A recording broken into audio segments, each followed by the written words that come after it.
ಎಂತ ಗೊತ್ತುಂಟಾ, French toast, PAN cake ಇದು ಯಾವುದು ಸಹ ನಮ್ಮ ಕಪ್ಪ ರೊಟ್ಟಿಗೆ ಮ್ಯಾಚ್ ಆಗೋದಿಲ್ಲ. ಹೆಂಚಿನ ಮೇಲೆ ಎಣ್ಣೆ ಇಲ್ಲದೆ ಮಾಡುವಂಥ ಮಂಗಳೂರಿನ ಒಂದು ಫೇಮಸ್ ದೋಸೆ ಈ ಕಪ್ಪ ರೊಟ್ಟಿ.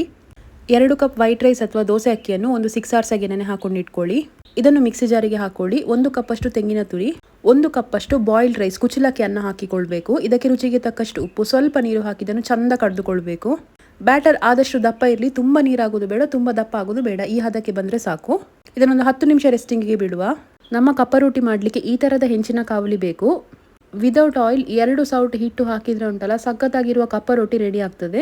ಸೊ ಈ ಹಿಟ್ಟು ಬಿಸಿ ಆಗ್ತಾ ಹೋದಾಗೆ ದೋಸೆ ಮೇಲೆ ಫುಲ್ ಒಟ್ಟೊಟ್ಟೆ ಬೀಳ್ತದೆ. ಸ್ಪಾಂಜ್ ಥರ ಈ ದೋಸೆ ರೆಡಿ ಆಗ್ತದೆ.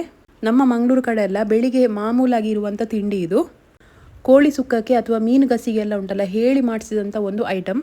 ಈ ದೋಸೆಯ ಟೆಕ್ಸ್ಚರ್ ತುಂಬ ಸ್ಪಾಂಜಿಯಾಗಿ ಎಸ್ಲೆಸ್ಲಾಗಿರ್ತದೆ, ತುಂಬ ಸಾಫ್ಟ್ ಆಗಿರ್ತದೆ ತಿನ್ನಲಿಕ್ಕೆ. ಎಣ್ಣೆ ಹಾಕದೇ ಇರೋದ್ರಿಂದ ಹೆಲ್ತಿಗೆ ಕೂಡ ತುಂಬ ಒಳ್ಳೆಯದು. ಈ ರೆಸಿಪಿ ಒಂದ್ಸಲ ಟ್ರೈ ಮಾಡಿ ನೋಡಿ.